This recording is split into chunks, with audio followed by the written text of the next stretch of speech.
Hey everybody, welcome on our channel. In this video we are gonna see, what if Naruto was the guiding flame and got Harem Korra and Asami? Part 2. If you are new on the channel, don't forget to subscribe our channel and like the video too. So without wasting any more time, let's start the story. The night sky suddenly exploded with light. Crackling energy contrails vaporizing the air molecules that surrounded them, their death signified by a misty haze of dull orange luminescence. The cloud cover above the frozen tundra had long since been burned away, allowing the light of the full moon to illuminate a wide circle of ice. In the center stood Naruto. Despite the extreme temperatures, sweat glistened over his exposed body. He was only wearing a plain pair of navy blue pants and white fur-trimmed winter boots. His right arm was extended upwards to the night sky, his fist clenched save for his index and middle finger. He had been at it since sundown, testing his endurance. Over the past 3 months he had been pushing his body to its limits, reaching and far surpassing his old physical peak. Compared to his usual training, lightning generation was incredibly taxing, the energy and concentration required to perform the art safely was immense. Granted, it was getting easier by the day. During the day he was more than happy to train his firebending to its fullest, but his skill with lightning was something he preferred to do alone. It often proved difficult to leave the compound at night to practice, Korra had seen to that. 2 weeks after he began his nightly training sessions, the girl had somehow noticed his habitual absence and had taken it upon herself to attempt tailing him. From then on it became a game of cat and mouse between the two, one attempting to escape whilst the other sought to stop or join them. Tonight had been one such night, and though it didn't happen very often, Korra had managed to corner him moments before he made to scale the compound wall. Much the same as always, she near enough demanded that he take her with her, wherever it was he was going. Naruto smiled at the thought. He and Korra had become quick friends, much to the ire of the White Lotus entries. She had been an easy convert to the way of pranking. Managing to turn the entirety of the bathhouse water supply to an icy cold deluge was one of Naruto's personal favorites. It was clear that Korra thoroughly enjoyed the company of someone her own age, much the same as Naruto did. Tonight Naruto had relented. At the edge of the light circle stood Korra, bundled up in her thick winter jumper, a wide smile on her face. "That's so cool," she exclaimed as she rushed towards him. "Is that what you've been sneaking off every night to do?" she asked, causing Naruto to chuckle softly. "Yeah, I've been trying to get the technique down for a while now. It's just too dangerous to be shooting off lightning around the compound when I'm not exactly a master of it yet," he said. "Looks pretty good to me," she said, her hands linked behind her back. So what?" asked Naruto as he leaned down to retrieve his coat from the cold ground. "How about you show me how it's done?" said Korra. Naruto pulled his top over his head before looking her in the eyes for a short moment. "Nah," he said nonchalantly before turning away and walking back in the direction of the compound. Korra spluttered in indignation before running off after him. "What? Why not?" she said as she pouted slightly, a maneuver that usually succeeded in making Naruto fold. Naruto couldn't keep a straight face any longer and burst out laughing. "Of course I'll teach you," he said, causing a wide smile to break out on Korra's face, "just not now." He finished and Korra almost fell face first into the snow. "Aw, come on." "When?" she asked. "When you can finally beat me in a spar," he said simply, baiting Korra. He knew she was more than a little upset that she'd never been able to successfully defeat him in a spar since he started training with her. He was simply too fast and agile for her to land a solid hit. Naruto took a glance out of the corner of his eye, smirking as he noticed the childish pout of anger on Korra's face. He almost laughed, she just made it too easy. "Besides," he started, "I doubt you're a good enough firebender to do it in the first place." He was rewarded almost immediately as he saw her face turn sour. "Come on, I'm the avatar, of course I can do it," she almost shouted at him. Naruto smirked, "Just one more push," he thought. "Let me guess," he said as he moved himself into a dramatic pose, his legs spread wide and one first raised high into the air. "You're the avatar and I've gotta deal with it," he shouted loudly, remembering one of the funnier stories Senna had told him of Korra's childhood. Naruto didn't even attempt to dodge the veritable avalanche of snow that Korra covered him with. "I should have never let you talk to my mother," she said, her face a bright red. "I was 4, besides, it's not even that funny," said Korra as she folded her arms and looked away from Naruto, who was only now climbing out of the snow piled on top of him. "Come on, it was a little funny," said Naruto. A moment passed before Korra turned to look back at Naruto and his ear-to-ear grin. Her stoicism lasted only a brief few seconds before she burst out laughing, followed closely by Naruto. Their laughter abated after a few moments, and though he didn't want the night to end just yet, he also knew that they had to be getting back. "Let's go," he said, "we'd best be back in our beds before the sun rises, you know how angry Master Jin gets if we're not on time."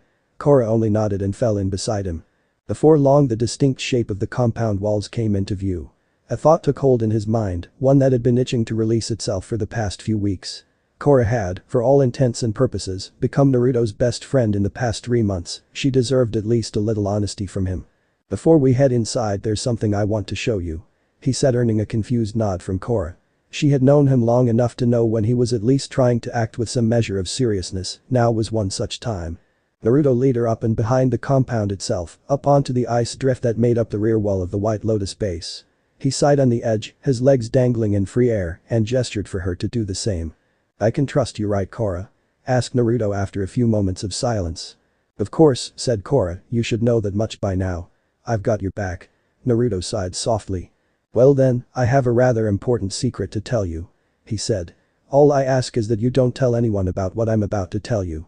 Korra began to feel more than a little worried. She had known Naruto for close to 3 months. She had trained with him, ate with him and gotten into plenty of trouble with him, but she had never once seen him act so serious. "I promise, Naruto, you can tell me anything, you know that," she said reassuringly. Naruto enjoyed the moment of silence a little longer before finally breaking the silence. "I'm a firebender," he said, not making eye contact with her. Korra wanted nothing more than to hit him, as hard as she could. Some part of her knew that it was all some stupid joke meant to scare her. "I know that, you idiot. You had me worried there for a second, acting all serious," she said, punching his shit half-heartedly. Naruto didn't even flinch, still not looking at her. He took a deep breath before standing up, Korra's eyes following him the entire time. "And an airbender," he finished. "Wait, what?" was the very eloquent response from Korra before Naruto stepped forward and over the edge of the 4-story drop to the compound below. Her mind screamed at her to move, to help him, but she was too late. He was already out of her reach. A terrifyingly slow moment passed before she saw it. Visible air currents flowed around Naruto's waist and legs, slowing his descent considerably. Korra didn't know what to think. All her life she had been taught that only the Avatar, could be more than a single element. Yet here was Naruto, her new blonde firebending friend, doing what she thought impossible. He was airbending. She was ashamed to admit that some small part of her was more than a little angry at him, not just because he hadn't told her earlier, but because he could do what she couldn't. She had tried and tried to produce some small measure of airbending to no avail, and here Naruto was making it look easy yet again. When she returned her attention to Naruto, she noticed that he had already reached the ground safely. He was looking back up at her, his face sad and apologetic. He stared up at her for a short moment longer before quickly making his way back to his own house and away from Korra's sight. The next morning had been met with more than a few audible outbursts directed solely at Naruto. Most that saw the two arguing teens looked on with bewilderment, though a select few of the younger members of the White Lotus niggered amongst themselves at the scene. The morning's early training drills were particularly harsh for Naruto. Fueled by her emotions, Korra's attacks were much stronger than usual, and Naruto hard-pressed to avoid injury. Korra had kept her word though, something Naruto was extremely grateful for. No one else had been informed of Naruto's unique situation. At the end of the day, in an attempt to make amends with Korra, Naruto offered to try and tutor her in everything he knew of airbending, little as it was. It seemed to work. Korra's scowl eventually made its way back to a smile. "I'm sorry I didn't tell you sooner, but I hope you can understand that it isn't something I was looking forward to telling anyone. If people knew what I could do," he said, leaving his point open to interpretation. "There are people that would hunt me down, just for my ability," he continued, not giving Korra a chance to speak. "That's why I joined the White Lotus, political immunity. It should help keep most of those kinds of people off my back if the world ever finds out about me." Korra looked away slightly, refusing to look him in the eyes. "Is that the only reason you joined?" she asked, her voice almost a whisper. For a moment Naruto didn't understand exactly what she had meant, he almost froze when her intent. He wasn't quite sure how to react at first, a brief moment of awkward silence passing between them, before Naruto finally plucked up the courage to speak. "Of course not," he said, and only then did Korra look back up at him. "I wanted to meet the Avatar. I didn't know who you were or what you were like, but that didn't matter to me. I achieved that goal. I didn't just find the Avatar, I found a friend," he explained, his voice trailing off slightly towards the end. Naruto could see the beginnings of what appeared to be a blush creeping its way onto Korra's cheeks and quickly decided to defuse the situation. "Now, enough of all this happy talk, we'd best get some sleep. Your real training starts tomorrow. It's going to take a while to get the idea of airbending through that thick skull of yours," he said as he laughed at Korra's mildly angry face. Dodging a strong right hook aimed for his arm, Naruto darted away from Korra's reach and towards his hut, laughing the whole way with Korra hot on his heels. It was then that Naruto decided, no matter what happened in the future, these were the memories that he would cherish the most. Days turned into weeks, and still Korra was no closer to airbending than she had been before Naruto had taken to training her. No matter what method he tried, his teaching wouldn't stick. Korra was all about pure physicality, and it reflected in her bending style. On the other hand, airbending focused on spirituality and balance, something Korra was not yet ready for it seemed. She had of course been upset with herself, thinking that she was a horrible avatar. Naruto had set her straight almost immediately. He was no master, he only knew a handful of small tricks and was not qualified to teach anyone, despite his eagerness to help Korra. Naruto had assured her that as soon as her firebending training was complete, she would be able to go to Republic City and train with Tenzin, a true airbending master. He only hoped that he would be allowed to go with her. He had not told anyone else of his secret, but he knew that if he was to ever master the element of air, he would have to reveal himself to Tenzin. 3 months had passed since Korra discovered his airbending, and those 3 months were more than enough time for Naruto to realize something. As much as he didn't want to admit it, he was sure that he had developed feelings for Korra, something he had wanted to avoid. Naruto had never had the best of luck with the opposite sex. His first crush had, at the time, hated him. The first girl that he had loved, he sadly had to admit that it would never come to pass. Naruto had no way to return to her, and he had come to terms with that close to a year ago. The rational part of his mind told him that his budding feelings for Korra were not something he should avoid, but he also didn't want to get hurt again. Twice was more than enough, he thought. The attraction wasn't hard to understand. Korra was certainly a beautiful young woman as well as kind and more than a little mischievous. Naruto pushed the thoughts from his mind as he watched the girl in question prepare herself to face no less than 3 seasoned firebenders. Over her usual attire, she wore a red padded and fireproof training outfit. The day was the day of Korra's final firebending test, designed to see if she was ready to finally move on to her airbending training with Tenzin. Naruto watched from atop the roof of the viewer's stand of the main training ground, his legs dangling over the edge. Below him he knew he would find many of the senior White Lotus members, the people who had assisted in Korra's firebending training. He knew Katara would be there as well, the kind old woman who had taken it upon herself to heal any and all of the injuries he sustained after some of his more taxing training sessions. Naruto smiled as he looked down on the 3 firebenders as they circled Korra slowly. They didn't stand a chance. The short man that had moved behind her was the first to attack, opening with 3 quick jabs of fire, obviously meant to put Korra off balance right from the get-go. Suffice to say, it didn't work. Korra dodges the attacks with ease before bringing her left leg up and spinning on the ball of her right foot with great speed. The resulting crescent of fire took the unprepared man by surprise, the force of the attack sending him sliding off the edge of the training ground. The remaining 2 firebenders, obviously more cautious than their counterpart, chose to each send a single focused burst of flame in tandem, hoping that the combined power of their attacks would be enough. Korra's form was engulfed in flame for a brief moment before the fire began to dissipate. Korra stood with her legs outstretched, her arms moving in a circular motion with fluid grace. It was a technique that Naruto had taught her and one that he himself had taken from watching the Sun Warriors. The technique itself was designed to use and control the opponent's fire, eliminating the need to dodge or overpower the attack. Smirking, Korra took a battle-ready pose, a confident smile plastered across her face as she stared down her attackers. Both firebenders took off at a run, each moving in a different direction. One man chose to attack whilst charging Korra down. His attacks were dodged easily by Korra, who displayed a rather impressive agility before she advanced towards the man, meeting his charge. At the last moment he jumped, kicking his leg forward and sending a bright arc of fire towards Korra. She rolled under the attack, and at the end of her roll, she raised a leg high into the air, the heel of her boot caught her attacker's foot and sent him tumbling to the ground behind her. The other firebender, hoping to catch Korra unawares, attacked whilst his back was turned. Feeling the heat of the attack at the last second, Korra dodged the flames and let loose 2 quick but hard punches, catching the man in the stomach and sending him sprawling. Both men recovered at nearly the same time, and Korra was forced to fight a battle on 2 fronts. Dodging was no longer an option, and she was forced to counter with blows of her own. She slid her right foot across the ground towards the man behind her, a veritable wall of fire erupted from the ground, momentarily blinding him. Korra took full advantage of the slight reprieve. She blocked one final strike from the man in front of her, before she drew herself back and thrust both fists forward, a thick stream of flames shooting forward and striking the firebender head-on. The attack sent him flying, and Naruto was forced to duck as the man struck the roof little more than a meter above his head. When Naruto returned his attention to the fight, he saw the remaining firebender running towards Korra, an arm held out in front of him, spewing a constant torrent of flame, forming a massive fireball. Without batting an eye, Korra met the attack with a charge. Holding both arms forwards, her palms pressed together forming an arrowhead, she pushed her way through the fireball with apparent ease. Her opponent, not expecting such a rash move, was unable to react as she used his shoulder as a springboard to launch herself up into the air. Pivoting mid-air, Korra kicked out and broke the firebender's guard with a quick attack, before using much the same move she eliminated her second opponent with. Her attack sent the man skidding across the training ground before he slumped to his knees, his training gear smoking and singed, before collapsing in defeat. Korra remained composed for only a brief moment before throwing her hands into the air. "Woohoo!" she shouted at the top of her lungs before running up to stand in front of the viewer's stand. With a quick jump, Naruto pushed off from the roof and landed beside her and raised a fist, a wide smile adorning his face. Korra smiled brightly at him and bumped her own fist against his, before turning her attention towards her White Lotus instructors, who in Naruto's opinion, did not look too impressed.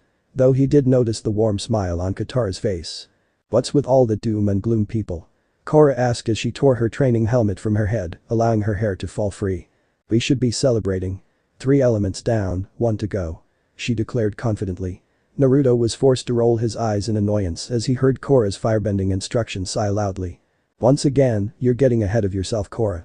We still haven't decided if you even passed your firebending test yet," he said in his usual monotonous tone. Typical, thought Naruto.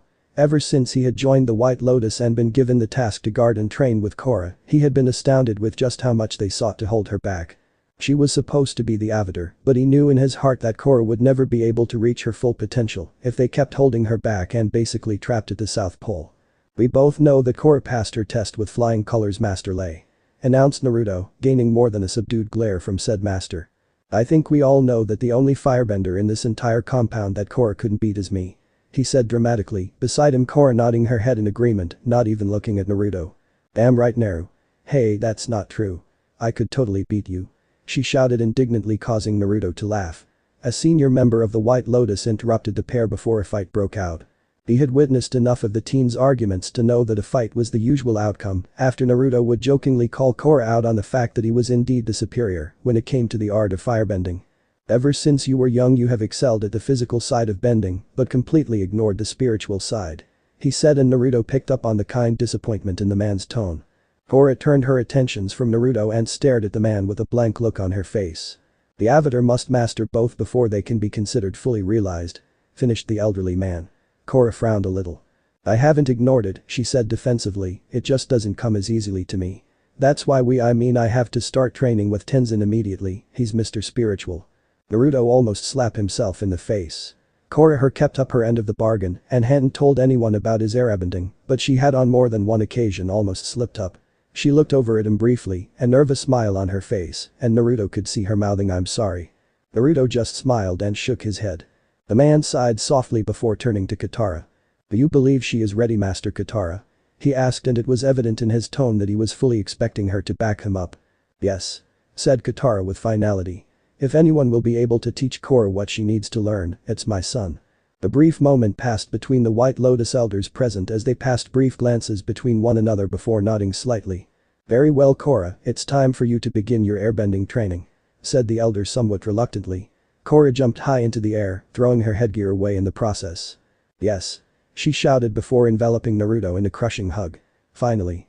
It took Korra a brief moment to realize what she had just done.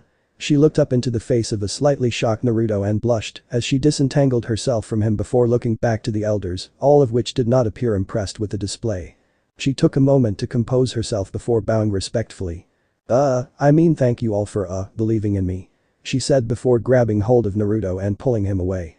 Naruto soon found himself being pulled down a short flight of icy stairs into what he had come to call the den. Korra barged her way through the large wooden gate at the bottom and threw herself onto a large massive wide in the center of the circular enclosure. "You should have seen it, Naga," she called out, and her living bed moved, a huge furry head popping up and panting loudly. Of all the strange animals Naruto had studied that inhabited the world he had been a part of for a year, Naga the polar bear dog had to be one of the least strange animal amalgamations. He'd met Naga soon after he had met Korra. It seemed that she acted as Korra's friend and pet, as well as her favored mode of transport. In his studies with Iroh, Naruto had learned that almost all of the past avatars had an animal guide. Perhaps Naga was Korra's. "I totally wiped the floor with those firebenders and passed the test. Tenzin will be here in a few days, and then Naruto and I can finally start our airbending training," she said as she rubbed Naga's ears affectionately. You did well out there today. I even saw you use more than a few of my moves. He said with a sly smile, gaining Korra's attention. She looked up at him sheepishly. Well, you never said I couldn't. She said, causing Naruto to chuckle slightly. Even still, everything we practiced together is on a whole other level compared to what those guys were using out there. They never stood a chance. He explained calmly. A small smile cracked on Korra's face. I know. Did you see their faces? She asked, chuckling the whole time. Naruto tried his best to keep a hold of his stern expression, but failed miserably in the face of her laughter. I suppose you want to go out for a ride today? He asked after a short moment of laughter. Of course, said Korra as if the answer was obvious. I came down here to get Naga saddled up. You coming? She asked. Naruto only had to consider it for a moment. Whenever they left the compound, Korra always seemed to brighten up. Naruto knew she didn't like it there, always being coddled and having the White Lotus dictator life. If he was completely honest with himself, Naruto was more than a little disappointed with the White Lotus as he found it. The way Iroh had described the order had been amazing, an organization whose sole purpose was to bring balance, peace and love to the world. He had heard how Avatar Aang had wished for the White Lotus to guide and protect any avatars after himself. Instead, it seemed that they were content with near enough imprisoning Korra until she met whatever crazy standards they were expecting. Naruto knew that Korra needed to leave the South Pole and see the world, much like Aang had done in his youth. There wasn't much in the way of life lessons to be had sitting around in the snow after all. Wouldn't miss it, he replied. Where did you have in mind? Wherever we feel like, I guess. She answered with a shrug of her shoulders as she threw a simple leather saddle over Naga's back. With a practiced hand she fastened the remaining buckles and jumped up onto his furry friend. With a smile on his face, Naruto joined her, sitting behind her with his arms resting behind him as Naga made her way carefully up and out of the den. Within minutes they found themselves before the compound's gate. Looking up, Naruto could see a lone White Lotus entry posted in the gatehouse. Come on Lao, open her up. He called up loudly as he recognized the man. Despite being a member of the order, whenever he was seen with Korra and close company, people tended to be on guard for anything unbecoming of the Avatar or some such nonsense. We won't be going far, said Korra in an attempt to win the sentry over. After a long moment the man shrugged and turned about, disappearing from sight.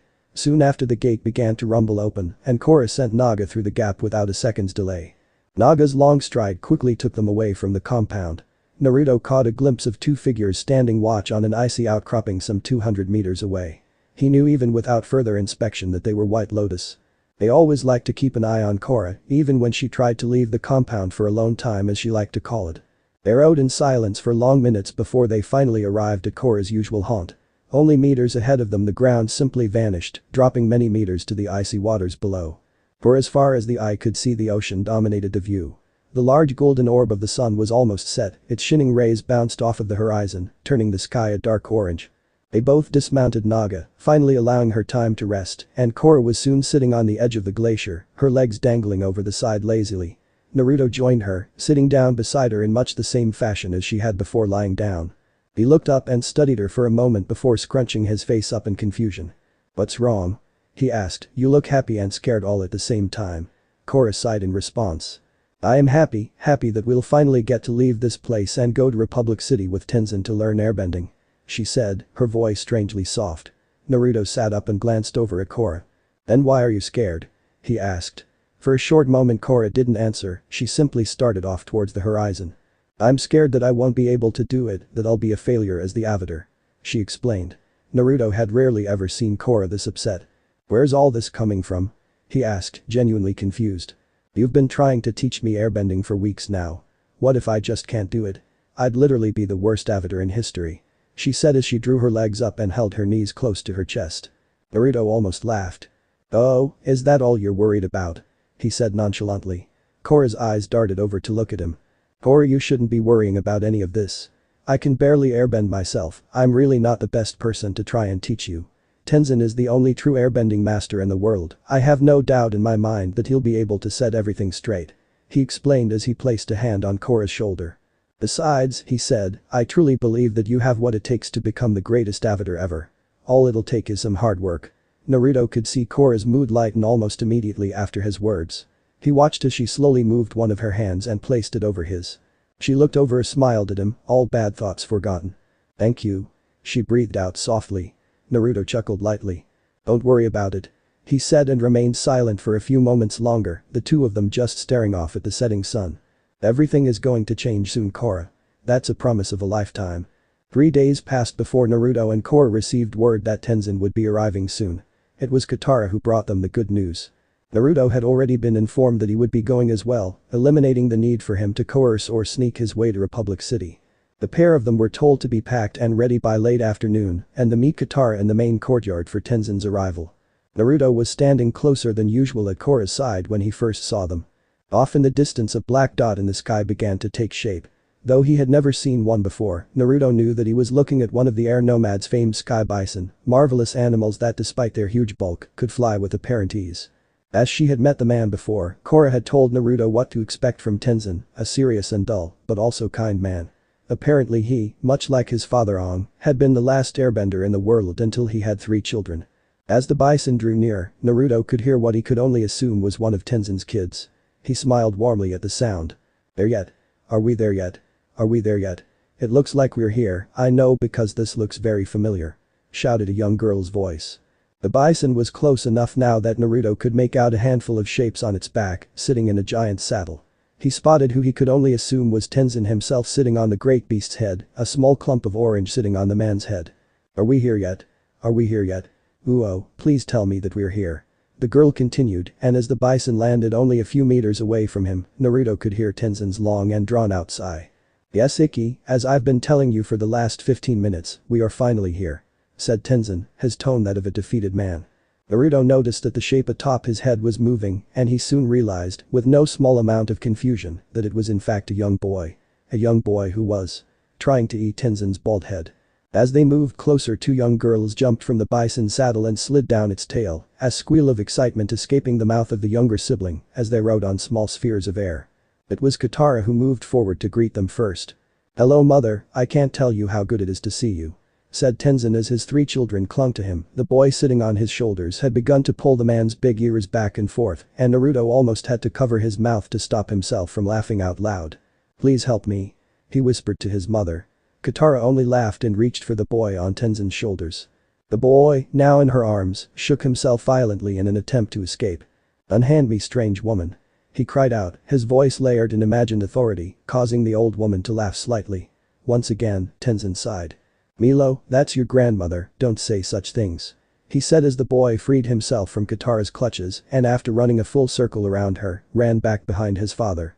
Katara seemed undeterred by Milo's strange behavior as she moved to stand before the eldest of the 2 girls, who was smiling up at the woman with something akin to reverence.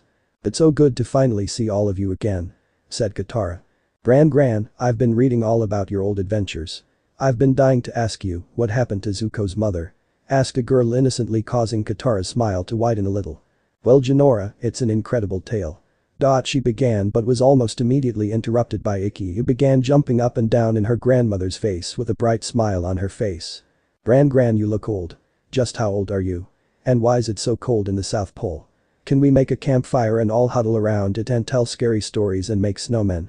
And then can you make the snowmen move with waterbending and chase us? Wouldn't that be fun? Wouldn't it? She started, firing off question after question, and Naruto was having trouble keeping track of them all. Katara stared down at the young girl, he face blank as she too tried to process the mass of information that had spilled from Ikki's mouth. Standing beside her, Jinora hung her head, obviously sad that she wouldn't be getting the story from Katara.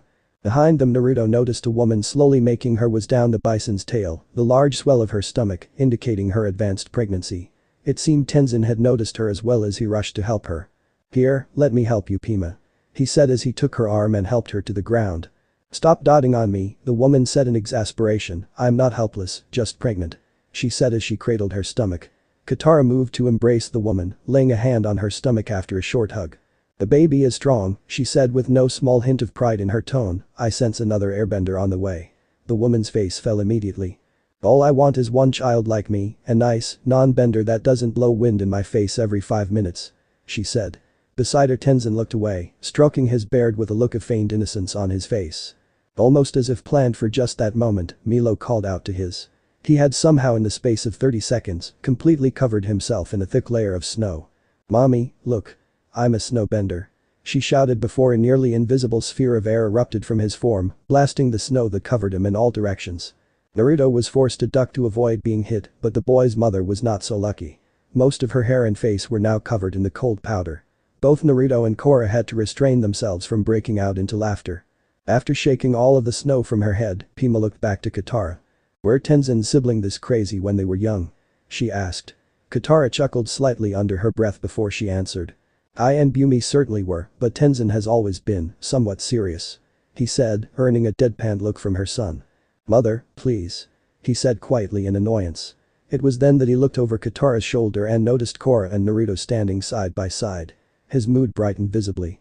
"Korra," he called out, and she jogged forward to greet him, Naruto moving as well to keep pace. "Look at you, so big and strong. You've grown into quite the young avatar," he said before his eyes drifted to Naruto. "And who is this? I don't believe we've met before, young man," he said. Naruto stepped forward, holding his hand out to the man. "Naruto Uzumaki, Master Tenzin. It's an honor to meet you," he said as Tenzin shook the offered hand, his eyes drifting over Naruto's attire and raised a brow. "The pleasure is all mine. You certainly are a bit young for the White Lotus if you don't mind me saying. How exactly did you gain membership?" he asked. Naruto, completely unoffended, went to answer but was interrupted as Ikki slid in between himself and Tenzin. "Ooh, I know. Are you Korra's boyfriend?" "I bet you are," said the little girl, and Naruto almost shocked on air. Korra wasn't much better. "Ah, no, I'm a..." Dottie spluttered out, failing miserably at forming a coherent sentence due to his embarrassment. Luckily Katara came to his rescue. "Naruto came to us almost 6 months ago, not long after your last visit. Since then he's been Korra's training partner, helping her master firebending. He's quite the prodigy, I must say," she said, and Naruto blushed a little from her praise. "Ah, yes. An old friend of mine used to be a member of the order. Before he passed he told me I should join, and, well, I did. As Master Katara said, I met Korra not long after that. I guess we're just close friends is all," he said, praying that Ikki wouldn't ask any more stupid questions. "So you're a firebender then?" Tenzin asked unnecessarily. Naruto shifted on his feet uncomfortably for a moment and he was acutely aware of Korra's eyes on him. "Among other things, yeah," he answered. Though he had promised Korra that Tenzin would be the first person other than herself to find out about his ability to airbend, he still hadn't planned exactly how to tell the man. It would certainly be an interesting conversation. Korra moved forward and embraced Tenzin in a warm hug. "Master Tenzin, I'm so glad you're finally here. I can't wait to get to Republic City and start my airbending training," she said with a bright smile on her face. When Naruto saw Tenzin's expression change to one of guilt, he knew something was wrong. His wife looked up at him with an apologetic look on her face. "You knew you were going to have to tell her sooner or later," she said. It didn't take Naruto long to figure out what she meant. Korra was a little slower on the uptake, her face scrunching up in confusion. Naruto stepped forward slightly.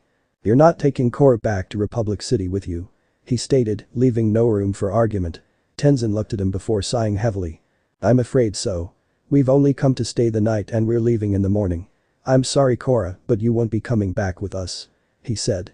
"No, I'm supposed to move to Air Temple Island with you, you're supposed to teach me airbending," said Korra, obviously upset. Tenzin placed a hand on her shoulder to comfort her. "I'm sorry Korra, but your airbending training will have to wait," he said sadly. Katara was wise enough to defuse the situation before it spiraled out of control. "We can talk more about this over dinner," she said, gaining everyone's attention. "Let's go inside before it really starts to get cold." Tenzin and his family moved to follow Katara, but Korra remained rooted to the ground, forcing Naruto to give her arm a light shake before she fell in beside him as they made their way to the dining hall. "So how long is it going to be before I can come to Republic City and start my airbending training? A week? A month?" asked Korra desperately. Once again Tenzin sighed and Naruto was beginning to think that it was his default maneuver to dealing with situations he didn't like. Naruto sat beside Korra at the large table, various plates of food spread out across its surface. Tenzin's wife had taken the children off to bed some time ago and only a handful of people remained. "In all likelihood, it could be much longer," he said. "At least he sounds genuinely upset," thought Naruto. Korra's mood was declining the more she spoke with the man. "Tenzin, I don't understand. Why are you making me wait? Why can't I come back to Air Temple Island with you?" she asked desperately. Naruto chose to remain silent, content to watch the conversation play out and then act accordingly. "I have a responsibility to Republic City Korra, I'm one of its leaders. The situation in the city is very unstable right now," he replied, and Naruto didn't fail to notice the hesitation in his voice. "But you also have a responsibility to me," said Korra, her anger slowly rising. "As the avatar I have to master all 4 elements. I can't do that until you teach me airbending. I'd love to find another airbending master, but there isn't one, you're it. Korra leaned over and rested her head on the table. Can I at least leave the South Pole while I wait for you to teach me? She asked hopefully. The White Lotus elder from her firebending test slammed his fist into the table. Absolutely not. It's too dangerous for you to go wandering around before you've finished your training. He said, no small amount of anger seeping into his usually calm tone. I'd be with her. She wouldn't be in any danger. Said Naruto, earning a grateful smile from Korra. The elder snorted. Forgive me, child, but the thought of you two gallivanting across the 4 nations doesn't encourage me in the slightest. Avatar Aang tasked us to keep you safe whilst you mastered the 4 elements. He said, and Naruto chose that as his cue to finally get a little angry. No. Avatar Aang tasked us with guiding and teaching Korra, not to keep her locked up at the ass end of the world where she can't help anyone but your own antiquated sense of honor and self-aggrandizement. He said, his voice almost becoming a growl towards the end. The elder's face flushed red with anger, but Tenzin was quick to interrupt whatever outburst was coming. I know this must be difficult for you to accept, Korra, but now is not the right time for you to come to Republic City. He said in a poor attempt to bring Korra over to his side. Needless to say, it didn't work. Whatever. Said Korra, giving up on the conversation and getting to her feet, stomping over to the door and slamming it behind her. A moment of heavy silence passed between the 3 of them before Naruto spoke. What's really going on in Republic City? When Naruto failed to find Korra in the morning, he only knew of one place she would have gone considering her mood last night. He set off across the snowy tundra on foot before eventually reaching the end of the glacier, Spotty thought. You're up early. He called out as he came up behind her. Korra was sitting cross-legged on Naga's back as she stared out to open sea. She made no move at the sound of his voice. Naruto had to move to stand next to her before she finally spoke. It's just not fair. For all my life I've been stuck down here in the South Pole, and my one chance to get away is about to fly away overhead. She said bitterly, and as if on cue Naruto could suddenly hear the low grunts of a Tenzin's bison as it passed over them. When Naruto looked over at Korra, he could clearly see the determined look in her eye, and he smiled. You know, he said, finally gaining her attention, from what I understand, the night security at the docks is fairly lax. He explained before turning about and pretending to start the journey back to the compound. Of course, I probably shouldn't be saying any of this, so just forget what I said. He didn't get very far before he could feel Naga's heavy footfalls behind him and a strong arm pulled him upwards. Naruto could only laugh alongside Korra as they sped back home. That night found the pair of them sneaking around the compound, pilfering whatever supplies they could without being seen before making their way to the den. Naruto had chosen to abandon his usual White Lotus attire in favor of something slightly less conspicuous. After he had first arrived at the compound, Katara had taken it upon herself to mend the clothes Iroh had given him in the spirit world. She had continually claimed that they were far too large for someone of Naruto's size and as a result had slimmed the outfit down considerably. From the waist down he still wore the pants and armored boots of the White Lotus, only they had been dyed to match his other clothes. Naga was waiting eagerly for them both, and Korra was quick to place the saddle on her back. Naruto was immediately on guard when he heard the faint sound of soft boots coming down the stairs behind him. He turned quickly only to see it was Katara. A nice night for an escape, isn't it? She said in an amused tone, and Korra nearly jumped out of her boots in fright. Katara simply stood at the base of the steps, her usual kind smile on her lips. We have to leave, Katara. I have to find my own path as the Avatar. Said Korra, seemingly trying to guilt the old woman into letting her go. Naruto could already see that it was pointless. Katara's mind had been made up for a while, it seemed. I know. She said, her smile growing even brighter. Aang's time has passed. My brother and many of my friends are gone. It's time for your generation to take on the responsibility of keeping peace and bringing balance to the world. I think you're going to be a great Avatar. She said reassuringly. Katara opened her arms wide and embraced Korra in a tight hug. Thank you. Korra muttered softly. Katara's eyes moved to glance at Naruto. Now, you keep Korra safe, won't you, Naruto? She said, a genuine smirk on her face. Fully understanding her meaning, Naruto blushed slightly, scratching the back of his head lightly before laughing. Please, if the world's greatest firebender can't keep her safe, who can? He said, trying to seem as cool as possible. Katara only smiled at the pair of them. Goodbye, both of you. With Naga's impressive ability to dig coupled with Korra's waterbending, they soon made quick work of their escape. They had tunneled from the den until they were well outside the walls of the compound. Korra wanted to see her parent before she left, and Naruto wasn't about to stop her. Naga's rapid pace soon brought them to the outskirts of the Southern Water Tribe's main city, where Tonrak and Senna lived in a small but humble building. Korra spent a few minutes talking with her parents as Naruto sat silently atop Naga before her father made his way over to him. Naruto had never felt comfortable around the man, he was so physically imposing, and he always seemed to be judging him for whatever reason. "You will keep my daughter safe," he said, and Naruto immediately realized that it was a question, but a statement. "Of course I will, sir. Nothing will get in the way of that, I am her bodyguard after all," he said, laughing slightly as he tried to ease the tension between the two of them. Hanrak stared at him for a long moment before a small smile broke out on his usually stoic face. "Good man," he said as he clasped Naruto's forearm tightly with one of his huge hands. When Korra finally left the embrace of her mother, she was not sad as he had expected, but happy. A bright smile was plastered across her face as she led Naga down the long hill and towards the docks far below. As Naruto had said, the security guarding the cargo ships was nothing short of abysmal, at least for people with Naruto and Korra's training. Within a few minutes Naruto had found them a secluded space in the cargo hold where they would be able to spend the 3-day trip in peace. The pair of them used Naga as a bed, propping themselves up against her warm fur as the polar bear dog slept. Naruto closed his eyes as he listened to the calming sound of the beast's rhythmic breathing. "Well, we're one step closer to finally learning airbending, and you're one step closer to becoming the greatest avatar to ever walk the earth," he said proudly.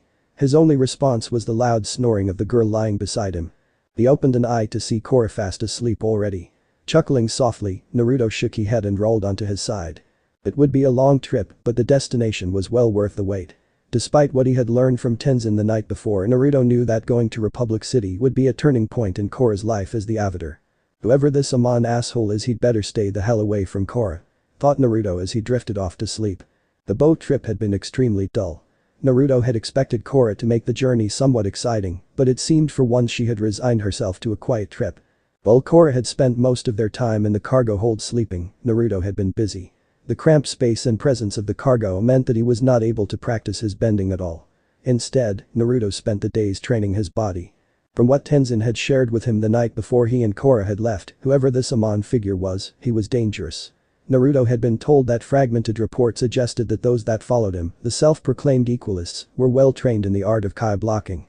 Although Naruto was confident that none of these warriors would get close enough to perform the technique, he wanted to be well prepared. It was the morning of their 3rd day aboard the ship when Naruto felt the ship begin to slow. "Finally, we're here," he said, happy to finally be rid of the dank ship. Korra perked up at his voice, her head slowly rising from Naga where she had been sleeping. "How can you tell?" she asked groggily.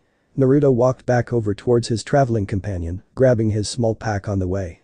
"The ship is starting to slow down, they only do that when they are coming into port. It shouldn't take us much more than half an hour or so to dock." Sure enough, Naruto was right.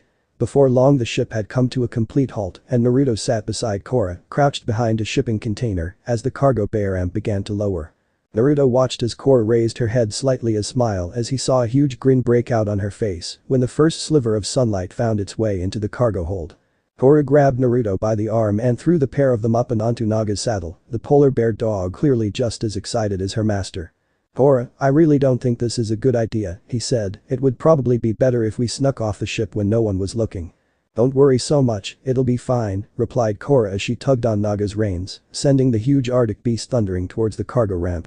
Dock workers had already begun the process of unloading the ship when a huge white shape barreled past them, knocking more than a few people over. Naruto looked back over his shoulders at the shocked men, mouthing sorry as they sped off and around the corner of a large warehouse.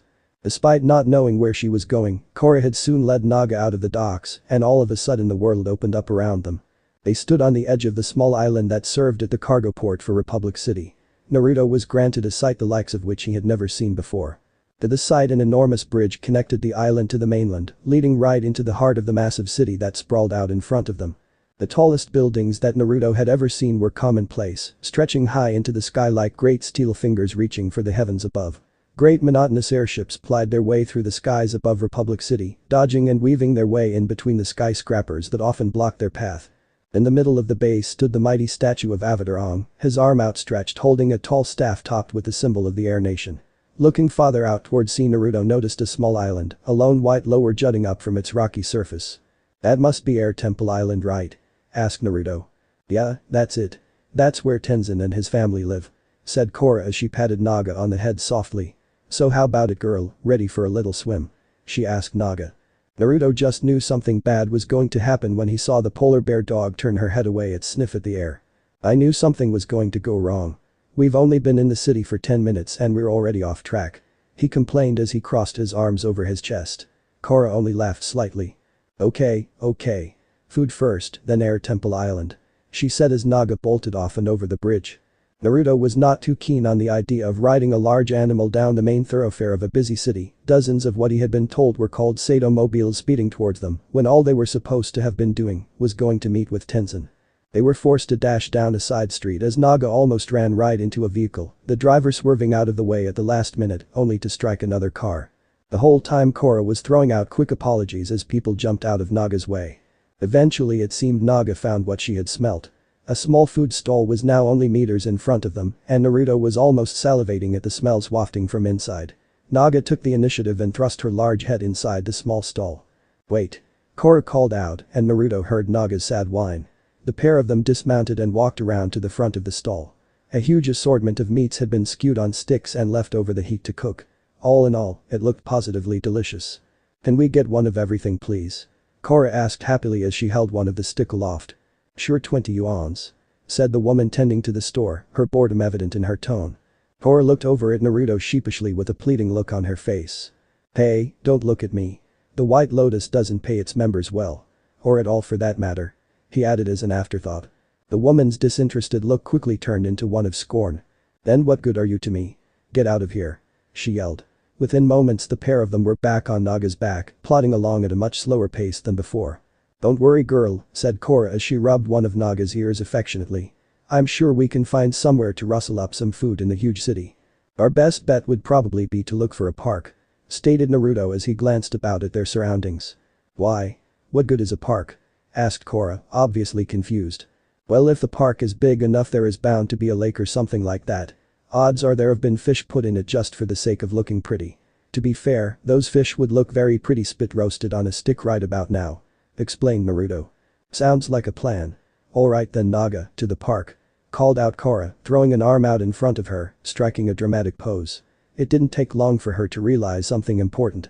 Where's the park? She asked Naruto quietly, only causing him to laugh loudly. After asking a few kind pedestrians, they soon found their way to Republic City's main park. It was a large open space, a lone beacon of nature surrounded by the cold press of steel and concrete. Just as Naruto had thought, a huge lake was situated in the middle of the park, one filled with a large variety of fish.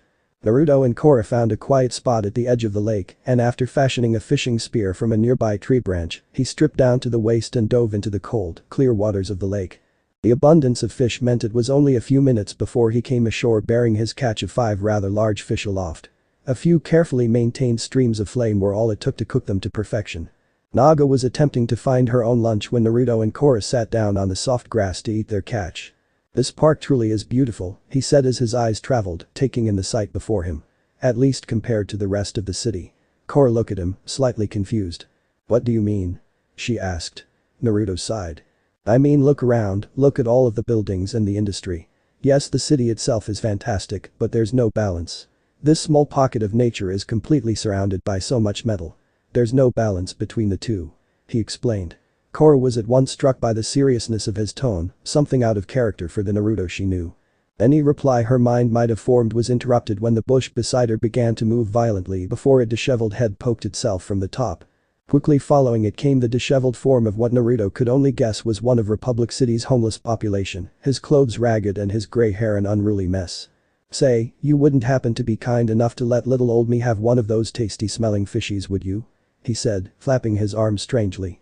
Korra looked over at Naruto, her question obvious on her features. Sure old man, grab a seat. Said Naruto, genuinely happy to help the old man. Many thanks my young friend. He said graciously before jumping from the bush and snatching a skewered fish and beginning to scoff the meal down with gusto. Silence reigned for a few moments before Korra attempted to break it. So? Do you live in that bush? She asked and Naruto resisted the urge to slap himself in the face. Korra never had been one for subtlety. Despite her forwardness the man seemed more than happy to answer her and not at all upset with the question. Yes, that is presently what I do call home, he said as he gestured to the bush he had only moments ago jumped out of.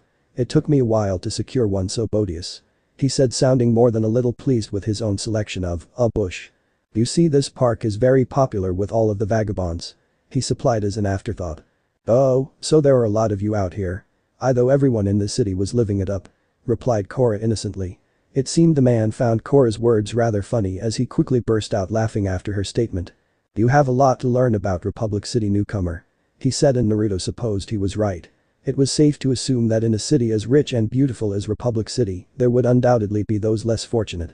The larger the wealthy population, the larger the disenfranchised became in turn. Naruto was moments away from taking a large bite out of his meal when he was rudely interrupted. "Hey, you two," yelled a voice from behind them. Naruto looked over his shoulder to see a rather portly man wearing a gray uniform, waving a shiny black truncheon over his helmeted head. "Just great. We've only been in the city an hour and the police are already on our asses," thought Naruto. The vagrant took that as his cue to disappear, standing quickly and waving to Naruto and Korra. "You'd best skedaddle. Thanks for the meal," he said before diving back into his bush. Naruto nodded in thanks before glancing at Korra. She was already one step ahead, bringing 2 fingers to her mouth and whistling loudly to catch Naga's attention. The polar bear dog's head poked up from below the water and she came bounding towards the two. Naruto quickly gathered up his shirt before vaulting up into Naga's saddle as she came running past, Korra landing in front of him not a second later. They made a quick getaway over a small bridge, leaving the obviously unfit officer and his annoying whistle behind. "Well, that was fun," said Naruto in a joking tone after they stopped running. They now found themselves close to the edge of the park, the city slowly encroaching the calm area of nature around them. Korra smiled and opened her mouth to respond, but any reply she might have made was cut off by the loud and obnoxious voice of someone nearby. "Are you tired of living under the tyranny of benders? Then join the equalists," came the voice, obviously being projected by a megaphone of some kind. Naruto's head snapped around instantly at the mention of the term equalists. A lone man stood atop a small table, a large banner held up behind him, displaying the image of a hooded man wearing a strange mask, the word equality displayed with prominence beside him. A small crowd of onlookers had gathered around the man with the megaphone. Naruto growled softly, he knew without a doubt that the man on the banner was Amon, the man causing so much trouble in Republic City.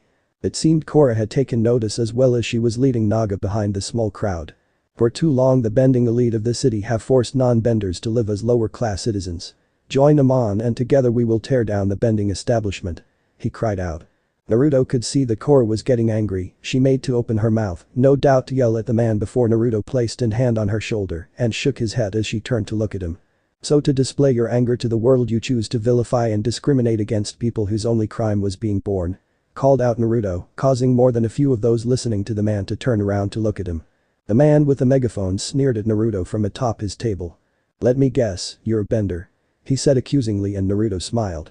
"I think you already know the answer to that," said Naruto with a smirk on his face. The man scoffed derisively as he looked at Naruto. "I just bet you'd love to knock me down from here, wouldn't you?" he asked smugly, causing Naruto to laugh. "I'm sure many people in my situation would love to, but no. What I want is to ask you a question, all of you," said Naruto as he looked to each and every person in the crowd before him. "Who oppresses you? Who is it that preys upon you because you are non-benders?" he asked calmly, already knowing their obvious response. "The triple threat benders just like you," called out a man. "Yes. The triple threat benders who do not deserve the gift they were given at birth. But who is it that protects you from them?" he countered. "The police, of course," said a woman, and Naruto shook his head. "No, the police you are more than likely referring to only serve to solve petty civil disputes. The ones who truly protect you from the triple threat are the mental benders who serve as the main arm of the police force. Now who is it that cares for you in your hospitals?" he asked. "Doctors?" "Wrong again, what are benders?" he said. "What specific group of people make up the vast majority of the United Nations Army?" Silence was the crowd's response. It seemed they were finally beginning to understand just what Naruto was getting at. Naruto dismounted from Naga's back and walked into the crowd. "One final question. Who was it then ended the 100-Year War, ushering in the longest reigning period of peace in centuries?" he asked as he looked around the gathered crowd. "The Avatar," he said, answering his own question as he glanced back at Korra, offering a small smile. "Look," he began as he returned his attention to those gathered around him. "I'm not asking you to forgive what some benders may have done to you, the triple threat deserve everything that is coming to them. No, what I am asking you to do is rather simple. I'm asking that you don't lump in every bender you meet with those that have hurt you. If you can do that, then you can come to understand what I have, that the power of bending can be beautiful," said Naruto as he raised an open palm, rainbow flames sprouting to life. A small shape began to form in his hand, the flames moving and dancing to Naruto wishes. In moments the flame in his hand seemed to burst, and from it flew a small flock of turtle ducks, bright embers billowing from their tiny wings as they took to the air above the crowd. Preoccupied with the light show Naruto had provided for them, the crowd failed to notice that he had rejoined Korra in the saddle, and they were already on their way. Korra looked over her shoulder at him, a large grin beaming on her face. "That was so cool. I didn't know you could do that with your flames," she said, and Naruto chuckled softly. "To be honest, I didn't really know if I could pull that off. It's a lot harder than you'd think to create solid shapes with fire," he said modestly. "Either way, you've gotta teach me that sometime," said Korra. Fine, I'll teach you on one condition," he said with a sly smile. "What?" "You have to be the one to ask for directions to Air Temple Island. I don't want to look like the idiot that got lost," he said as he laughed. "Fine," huffed Korra with a pout on her face. Korra wandered off to the side of the street, spying an old couple sitting at a small table having a few drinks in the morning sun. "Excuse me," she said to the woman, "I think I'm lost, could you tell me how to get to Air Temple Island from here?"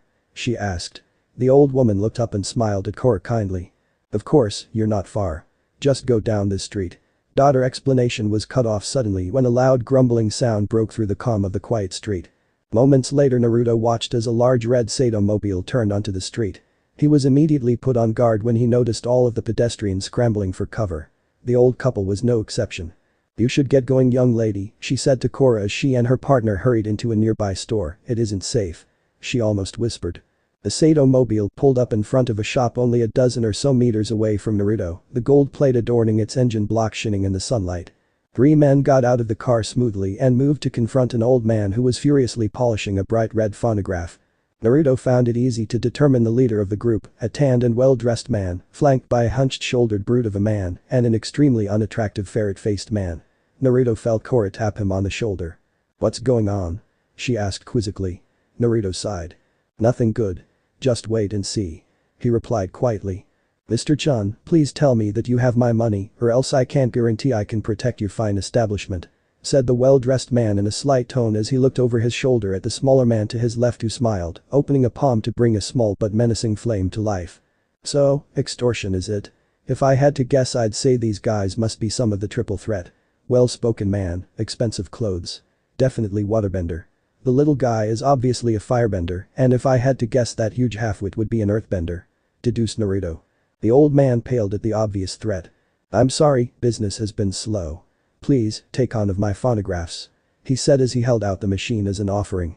The waterbender nodded to the small man who stepped forward without a word. He lifted his leg in a practiced motion, and Naruto watched as his leg descended, crashing into the phonograph and setting it alight violently, sending the old man crashing to the ground. "My friend here is not a fan of music, I'm afraid. Give me the money or else." "Or else what?" interrupted Korra as she and Naruto both stepped forward. The three men looked them over quickly, glancing at one another before bursting out laughing. "Now that's just not cool," muttered Naruto. "How do you want to do this?" he whispered to Korra, who smirked in response. "Just follow my lead, we'll teach these idiots a lesson," she said as she cracked her knuckles loudly. "Haha, I like the way you think. Since you two are obviously fresh of the boat, let me explain a couple of things, kiddies. You're in triple threat triad territory, a huge mistake I might add, and we're about to put you in the hospital," said the waterbender, trying to sound as intimidating as possible. "I do hope there is one nearby," said Naruto, causing the waterbender to raise a brow suspiciously. "Why's that?" he asked. "You guys are going to need one," explained Korra. The triple threat looked taken aback, obviously expecting them to be terrified. "Who do you two think you are?" Naruto could only laugh in response. "Buddy, you really don't want to know," he said. The man's eye twitched for a brief moment before his hand darted into his jacket, where he had cleverly hidden a small water flask. He sent the watery projectile thundering towards Korra, who stood her ground calmly. With practiced ease, she caught the water, slowing its advance almost instantly, before sending it hurtling back where it came. The water impacted the man's face dead on before solidifying into ice, taking him out of the fight at least briefly, as he fell to the ground with a loud thud. The earth-bending brute was the first to react, charging Korra with a battle cry on his lips. "Pull!" called out Naruto loudly, and Korra smirked. She stomped the ground in front of her, causing a large portion of the road beneath the man's feet to erupt upwards, sending him hurtling into the air. Naruto took advantage of the helpless target, kicking out with his right leg and sending a powered-down projectile of rainbow fire screaming towards the airborne earthbender. The flames caught him square in the chest, sending him pinballing between shop signs before crashing to the street below atop a small fruit stand. The firebender panicked at seeing his two compatriots taken out so easily before gathering a ball of flames in both hands and sending a sheet of fire towards Korra. She laughed softly and jumped through the flames, parting them with both arms brought together in the shape of an arrowhead. She clasped the man's hands with her own and used her freakish strength to twirl the small man in the air before throwing him in Naruto's direction. Taking a page from his old friend Kurabi's textbook, Naruto walked forward casually before catching the screaming firebending by the neck with a vicious lariat, stopping his flight immediately and depositing him on the group in the sorry heap. Korra walked to stand beside Naruto, chuckling softly. Got any idea who we are now, chumps? Naruto and Korra bumped fists together, their customary post-fight ritual, before they were interrupted by the sound of the triple threat Sato-mobile rocketing towards them. The earthbender's large arm reached down and grabbed his unconscious companion's body as they flew past, pulling him inside the vehicle as they tried to make a quick getaway. I think it's time for a roadblock, said Naruto, earning a nod from Korra in response. They both stepped forward and punched the road hard, a thin but deadly sheet and flame rocketing from Naruto's fist towards the Sato-mobile. The flames quickly caught up and melted the vehicle's wheels in moments before a slab of hard stone shot out of the ground in front of the Sato-mobile, courtesy of Korra. The vehicle slammed into the rock hard, destroying the Sato-mobile and rendering the triple threat gangsters unconscious. Naruto and Korra stood beside the crashed vehicle in triumph, Naga joining them before a loud siren interrupted them. Naga soon joined in, howling towards the sky. They both looked up to see a large gray airship flying directly overhead. This is the police. Freeze where you are, came a voice, blasting from the airship's megaphones. Small doors on the side of the airship opened and Naruto could faintly make out the shapes of men. You're a bit late. We just finished doing your job, Naruto shouted up at them. 3 men jumped from the airship using strong metal wires to slow their descent. Cool, metalbenders, said Korra as they touched down a few meters from them. We caught the bad guys for you, officer, said Korra, and as if on cue the triple threat stumbled out of their vehicle in a daze. Arrest them, shouted one of the officers, obviously their superior. The other 2 metalbenders nodded and raised their arms, pointing them towards the dazed criminals. Thin metal wires shot from openings in their wrists to entrap the triple threat gangsters.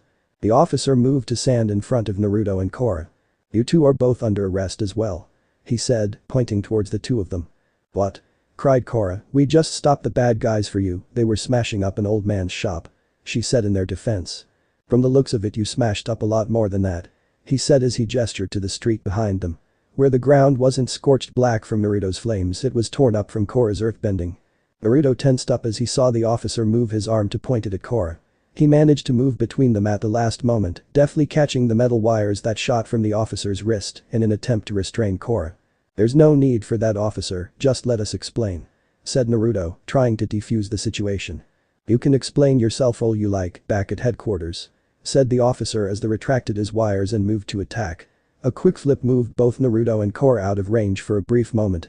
Naga, called out Naruto, and the polar bear dog moved to assist without another word. She slammed her full bulk into the officer's back, sending him sprawling to the ground as Naruto and Korra jumped up and onto her saddle. Naga bounded down the street, the other metalbenders hot on their heels. Korra turned Naga down a side street, giving the officers a chance to catch up in the process. Naruto turned in the saddle, smiled and waved before erecting a temporary wall of multicolored flame to assist in their escape. Unfortunately, Naruto had not anticipated their ability to use the overhead power lines as well, booster strips. Naga was quicker than she looked, and it wasn't long before they reached a small footbridge, a river running underneath. The closest officer behind attempted to snag Naruto with his wires, but they were easily deflected. Korra swept her hands backwards, causing a large column of ice to shoot up, blocking the metalbenders behind them. Yet more officers appeared out of nowhere after they made their way up onto a raised road, train lines running underneath. In an attempt to lose their pursuers, Korra directed Naga to jump down onto the train running below them, the polar bear dog almost slipping. Given a brief moment of respite, Naruto surveyed their surroundings. Through a break in the buildings Naruto could see out in the bay, spotting Air Temple Island almost immediately. Ah, almost there, he called out to Korra, pointing to direct her gaze towards their objective. A large shadow passed over them, causing the pair to look up. Naruto sighed as he saw the familiar shape of the police airship flying overhead. These guys really don't give up, he thought to himself. The train was rapidly approaching a corner, and Korra spurred Naga into a run. As they reached the turn in the track, Naga leapt from the top of the train towards a nearby building. Whoever was aboard the airship was smart enough to realize that that moment was their best chance at catching them. When they were still in mid-air, more of the thick metal wires shot from above, entangling Naga's legs. Moments later, Naruto thought better than to struggle against the tight wires that had wrapped around his chest and arms, immobilizing him. Despite himself, he began to laugh. What's so funny?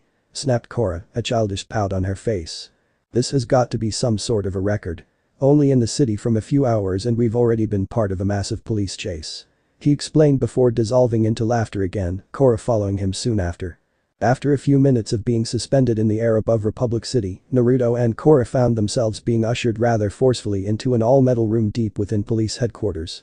They were left sweat for a few minutes before the room's only door slid open and a single figure entered.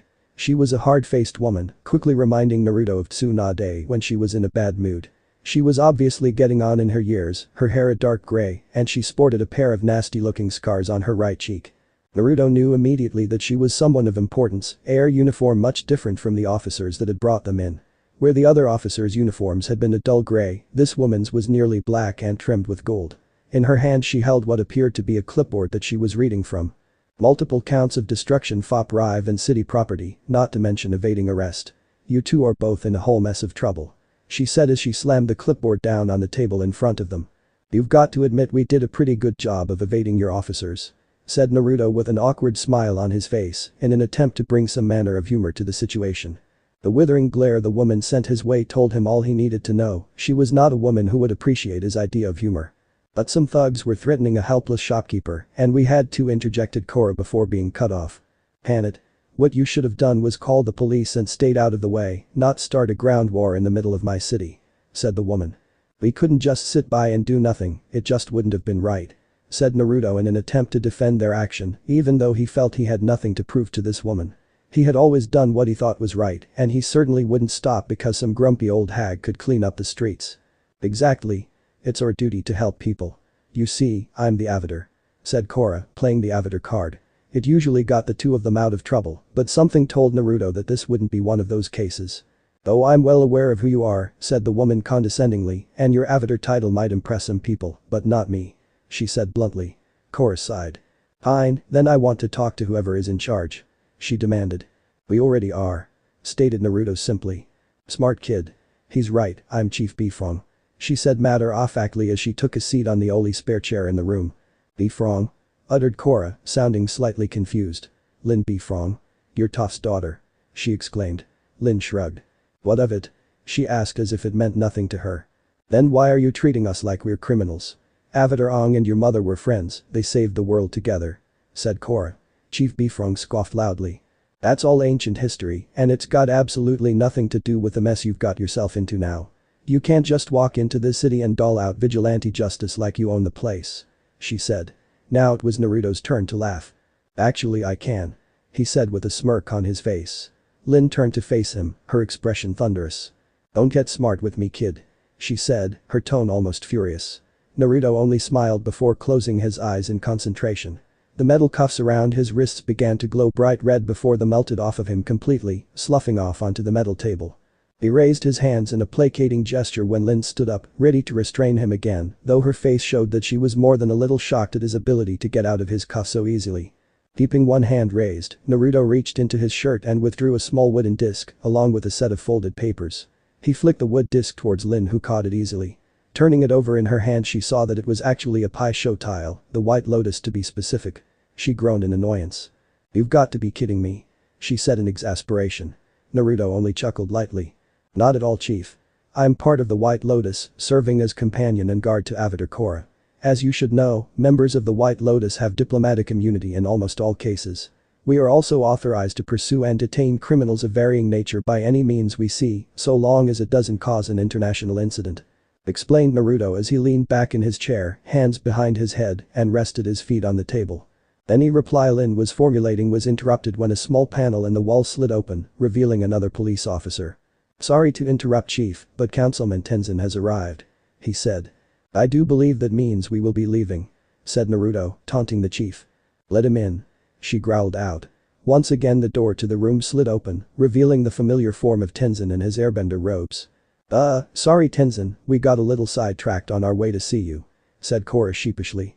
Tenzin didn't say anything as he took a deep breath to calm himself before glancing towards Lin. Lin, he began, his tone abnormally pleasant. You are looking radiant as usual. The chief was having none of it. Cut the garbage Tenzin. Why are the Avatar and a White Lotus agent in Republic City? You said you were moving down to the South Pole to train her. she said, and Naruto got the impression that the pair of them were more than just acquaintances. My relocation has been delayed. The Avatar, he said in a strained tone, causing Korra to shirk away from his gaze, on the other hand, will be returning to the South Pole immediately, where she will stay put. But. Began Korra, only to have Tenzin ignore her. If you would be so kind as to drop the charges. He started, but Naruto cut him off. She doesn't have a choice. White Lotus laws. He said as he flashed his Pi show tile before pocketing both it and his papers. Lin growled softly as she looked at him before sighing. Just get out, both of you. She spat out. Tenzin nodded in thanks. Always a pleasure, Lin. He said before looking to Naruto and Korra. Let's go, both of you. Korra's cuffs fell from her wrists with a flick of Lin's fingers. As they walked past, Naruto saw the chief give Korra the "I'm watching you" gesture, only to have Korra scrunch her face up like a child and return it in kind. Both she and Naruto laughed together as they left a fuming police chief behind. They were downstairs waiting for an officer to bring Naga from the police kennels when Korra spoke up. Please Tenzin, don't send us back home, we only just got here. She pleaded. Tenzin shook his head, disappointed. You blatantly disobeyed my instructions and the order of the White Lotus. At that he looked to Naruto. And you? How much trouble do you think you're going to be in when the Grand Lotus hears of this? He asked. Not much, to be honest. The old man is pretty reasonable, besides it's my mandate to watch over and protect the Avatar wherever she goes, not to keep her prisoner in an ice fortress. Wherever Korra goes, I go. Explained Naruto, causing Korra to smile. Katara agreed with me that I should come. She said my destiny was in Republic City. Urged Korra. Naruto could barely keep himself from laughing when he saw Tenzin's face. The man had become extremely flustered, his eyebrows twitching at the mention of his mother. Don't bring my mother into this. He all but shouted. Look, I can't wait any longer to finish my training. Being cooped up and hidden away from the world isn't helping me become a better Avatar. We both saw a lot of the city today, and it's all out of whack. I completely understand why you need to stay. Republic City needs you, but it needs me too. Explained Korra desperately. Tenzin seemed to be struggling to formulate some kind of response, fumbling over his words for a moment before sighing. Is this your polar bear dog, miss? Called out a voice from the behind them. Naruto turned to see a very unhappy looking officer, his hair sticking up all over the place, holding a small leash attached to Naga's saddle. Naga opened her mouth and her massive tongue swept out to lick the officer's face, and in the process, gelling the man's hair up in a large swirl. Naruto was silent for a brief moment before he burst out laughing. His infectious laughter soon took hold of Korra. Tenzin was silent as the group made their way from the police headquarters and down to the docks, where they boarded a small boat and began to sail back towards Air Temple Island. Naruto and Korra stood at the back of the boat, leaning over the railing and pointing out places to one another from Republic City, now illuminated by thousands of lights, as the night slowly began to close in around them. Tenzin stood in the middle of the deck, staring up at the enormous statue of his father Om. He couldn't remember the last time he had seen Korra so happy. He pushed such thoughts from his mind and sighed. He had a hard decision to make. When they arrived at the dock on Air Temple Island, a White Lotus ship was already waiting for them, a contingent of sentries standing by the boarding ramp. Naruto looked back to Tenzin, looking none too happy, only to find the man was avoiding his gaze. Korra had already begun to walk towards the White Lotus when his name was shouted out. Korra!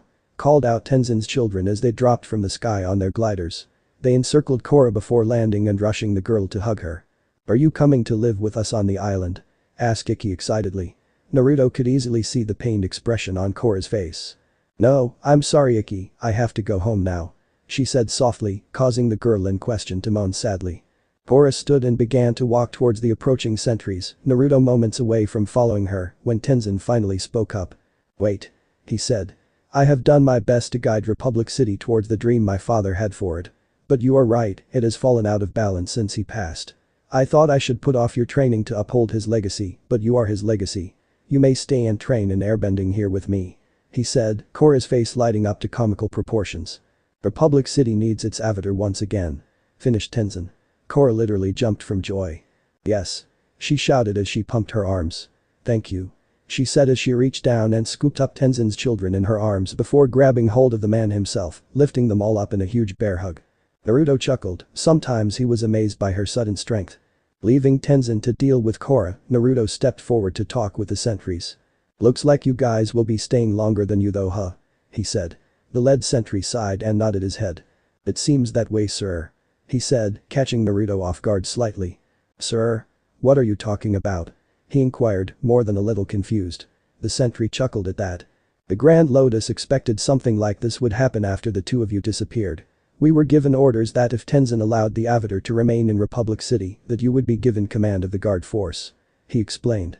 That sneaky old man. He thought with a smile on his face. This could be fun. How many men did you bring with you? He asked, eyeing off the White Lotus ship still sitting by the dock. 50, sir. Was the simple reply. That should be enough for an island of this size. Thought Naruto. Good. Now I know it's late and you've all had a long few days getting here, but we've got work to do. I want this entire island combed for any hidden entrances or weak points.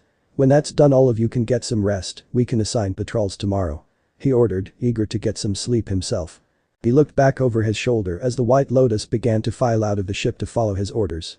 He smiled as he watched Korra walking away with Ikki on her shoulders and a child hanging off either arm with Tenzin smiling as he walked behind them. One question still plagued Naruto's mind. How the fuck am I going to tell Tenzin I can airbend? End chapter. So this part ends here. If you want to see next part of this series, like the video now and share the story with your friends. Bye bye.